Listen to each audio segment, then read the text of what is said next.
Hey friends, welcome back to my kitchen. My name's Becky. If you're new, this is Acre Homestead, and today we are going to be making brown sugar. It couldn't be easier. It's just two simple ingredients.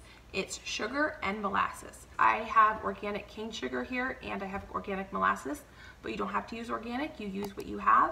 The reason I started making this was because I wanted organic brown sugar, and organic brown sugar is one, hard to find, and two, very expensive. I don't buy everything organic, but if I can find a way to have organic at a cost-effective way, then I like to do that.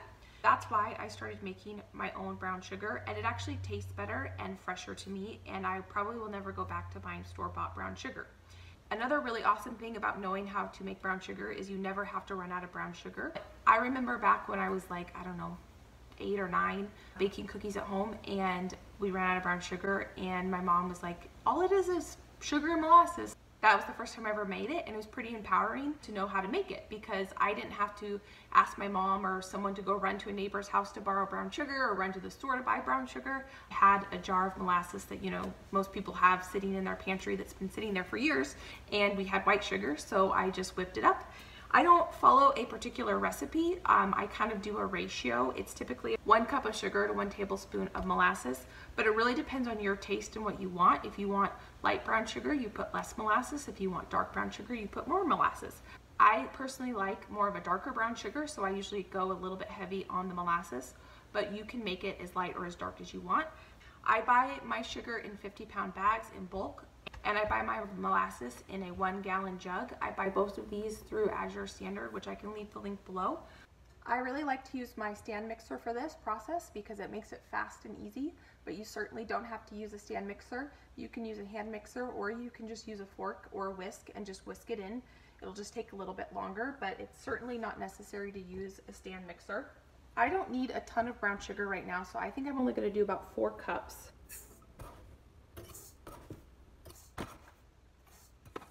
I don't measure, I just kind of glug it in there, so that'd be like 1, 2, 3, 4, and we're gonna start with that.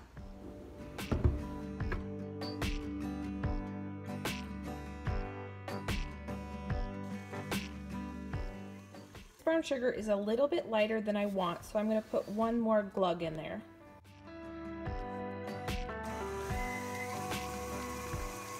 I do like to scrape down the sides at least once during this process and scrape the bottom and just make sure that there's no big chunks of molasses in one spot. Oh, see, like right here. Can you see that along the rim there?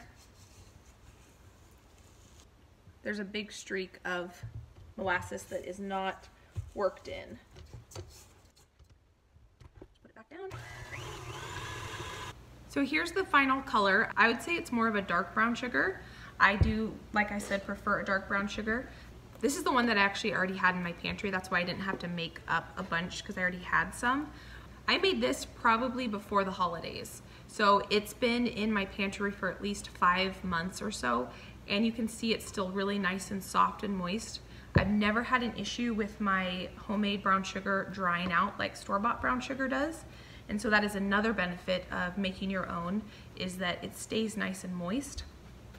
Probably because it's not sitting in some grocery store or warehouse for a really long time and then sitting in your pantry for a really long time. My favorite cookie is a molasses cookie that I put chocolate chips in, and so I'm gonna make that recipe for you guys with this brown sugar, and I'm just gonna show you how amazing this stuff is.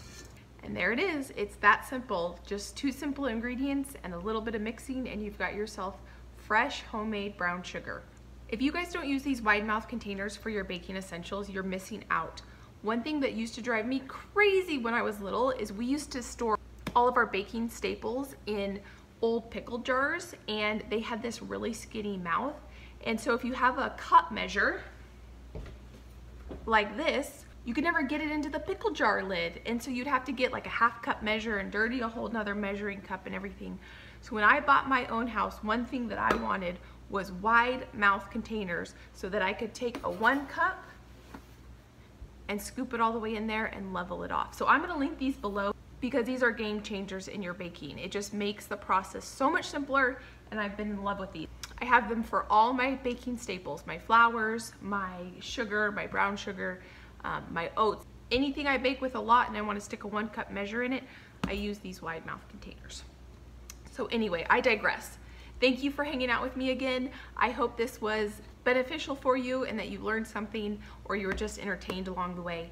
If you want to like this video, give it a thumbs up. If you want to see what I bake with this brown sugar, go ahead and subscribe. And I can't wait to see you guys next time. Bye guys.